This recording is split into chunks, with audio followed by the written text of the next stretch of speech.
Hi, my name is Zach. I am the CEO and co-founder of Curlec. So Curlec is a fintech company that makes it really easy for businesses of all sizes to collect recurring payments and take control of their cash flow. How we do this is that we build technology on top of the direct debit bank-to-bank payment system. So I think how I got into the startup industry actually has a lot of sort of history to it. When I was growing up, I had parents who were both entrepreneurial. So I grew up around that environment and I always wanted to get into it. Actually, when I studied, I had nothing to do with entrepreneurship or business for that matter. I studied a law degree and then I did the bar. And then now I'm no longer, and I never practiced as a lawyer. But I didn't do that because I wanted to try something entrepreneurial.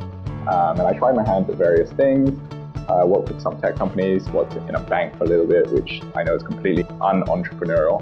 But then I got offered the opportunity to come back a couple of years ago to help start Curlec up. And like I said, I've always wanted to get into entrepreneurship, and sort of my experience dealing with banking technology sort of led me to this path, and it's been a great journey ever since. So I think as a new startup company, you always face challenges. On the one hand, we are a brand new company doing a brand new product, educating the market and trying to convince people what you do is a more efficient way of doing things is a challenge, getting that adoption up. On the other hand, issue we faced is finding the right talent to come on board. Historically in Malaysia, we're more traditional, if you want to call it that, and the startup scene is still relatively new here when you compare it to other countries in the world. So finding the right talent to come in has been a challenge up until now. So life in a startup is very fun. However, it's not as if what everyone would think of it. I think that the perception that a lot of people have about life in a startup, that it's ping pong tables and bean bags and fake grass. In fact, life in a startup is all hands on deck. It's go, go, go. Everyone is pulling their own weight and things are always moving very, very quickly. So I think on top of that, especially, I worked in a bank, and when you work in a bank, in a corporate job, there are strict processes in place. And as a result of that, you sort of know what to expect. In the startup world, completely different. It is a little bit chaotic, but you've got to sort of embrace that chaos. Although when you get into it, it's a lot of hard work, but at the same time, you get that freedom, that creativity, that autonomy that you wouldn't do working for a larger company.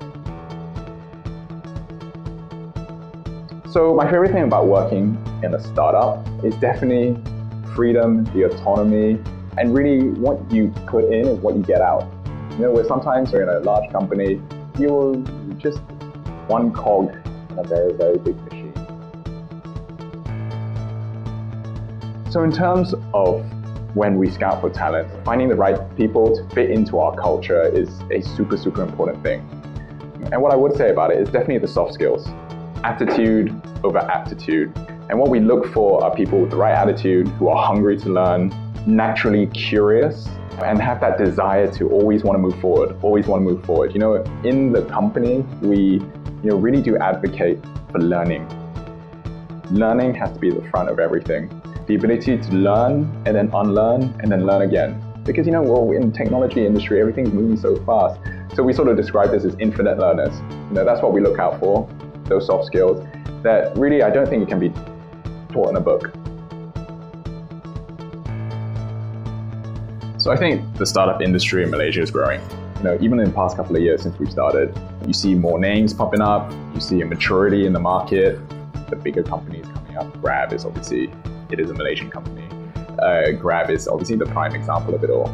So I think the startup industry in Malaysia is growing. Startup industry in Southeast Asia generally is growing. There's more capital coming to this part of the world now to fund this.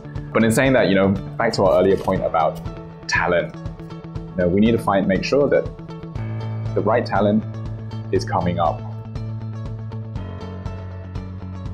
So I think any young person who is interested in startups, is interested in entrepreneurship, I think my biggest advice to them is just do it. You've got to be willing to take a risk.